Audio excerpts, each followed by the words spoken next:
Ja już jest w takim wieku, że mogę albo padać za moich czasów, albo mogę padać na przestrzeni dziejów, ble, ble, ble. Zacznę od tego drugiego. Strasznie mnie fascynują przedmioty codziennego użytku, zbieram takie.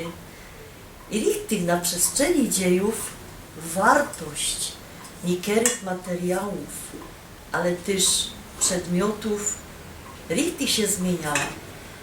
Trzymam sam w ręce takie dwa kuchenne gryty w latach 50., 60. XX wieku. Taki durszlak, czy taki czajnik z piękną ebonitową rączką.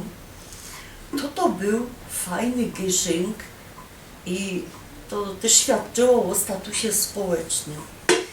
Dzisiaj, jakby my przyszli do kogoś na bezuch i dostalibyśmy aluminiowe łyżeczki albo cosik aluminiowego, to padalibyśmy o tych ludziach, że są einfachowe, że nie stać ich na coś lepszego.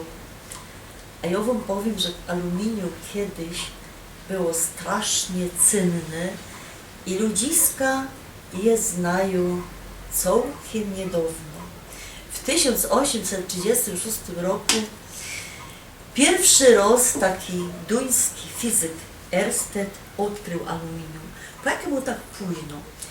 Bo do produkcji aluminium trzeba elektryki. Póki tej elektryki ludzie nie zaczęli stosować do wanien galwanicznych, no nie będę wam godać, bo to ze szkoły znacie, to te aluminium było tajemnicą.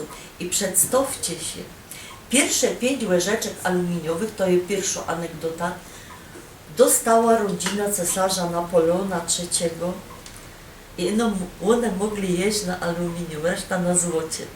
Czujecie to? Łyżeczki aluminiowe je ino cesarz, a reszta to je na złocie.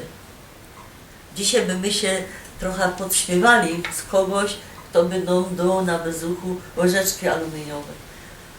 W tymże to roku roczna światowa produkcja aluminium wynosiła 54 kg.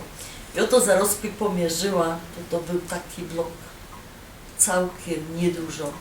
Druga anegdota padła, że to nie były łyżeczki, że to była taka grzychotka, szczyrkówka dla syna cesarza Napoleona II, taka bawitka.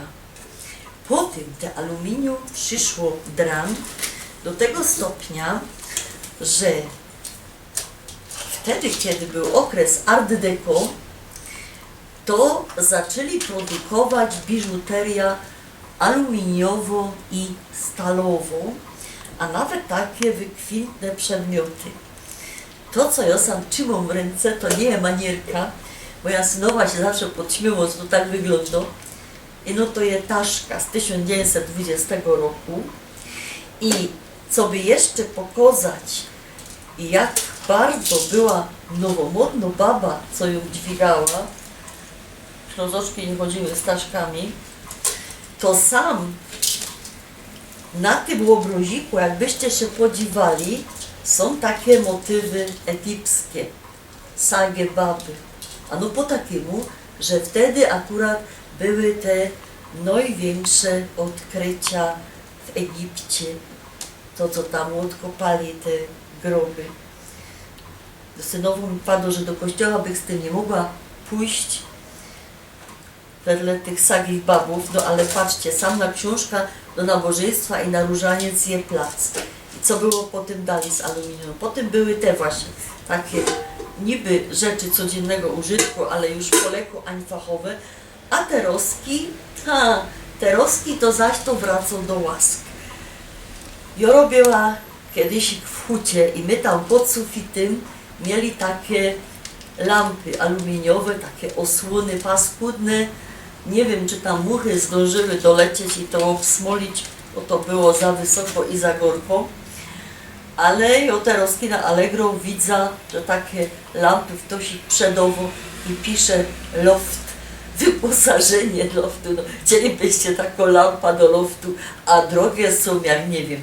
Czyli patrzcie, opowiedziałam wam krótkie losy jednego metalu, co z niego było i wiele był wart.